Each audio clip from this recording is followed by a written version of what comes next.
বাংলাদেশে আবার একটা নতুন ইতিহাস দেখতে পেলাম। ভাই বাংলাদেশে কি না পারে সেটা আজকে আমি একটু ভিডিওতে বলতেছি। 30 বছর পরও আবার নায়ক সালমান শাহকে কবর থেকে তুলে এনে ময়না তদন্ত করা হবে। আচ্ছা, কথাটা হচ্ছে কেন বললাম, ময়না তদন্ত তার হাড় আছে নাকি মাংস আছে আমি বলতে পারবো না, কিন্তু শেষ পর্যন্ত মনে হয় এই মাটিরও বিচার হবে আমার মনে হয় একদিন।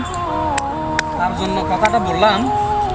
তাহলে আরও অনেক বিচার আছে, অনেক হত্যা হয়েছে, অনেকের বিচার এখনো হয় নাই, তাদের কবরও মনে হয় আমার মাপ যাবে না। আর না জানি কোন দিন আমাদের মৃত্যুর পরও মাটির বিচার হয়ে যাবে। আমাদের তো বিচার হবে, আবার মাটিরও বিচার হবে। আচ্ছা, যাই হোক, আজকের মতো আর বেশি কিছু বললাম না। খুদা হাফেজ, আল্লাহ হাফেজ। আপনারা সবাই ভালো থাকবেন, সবাই একটু মাথায় কথাটা বোঝার চেষ্টা করবেন।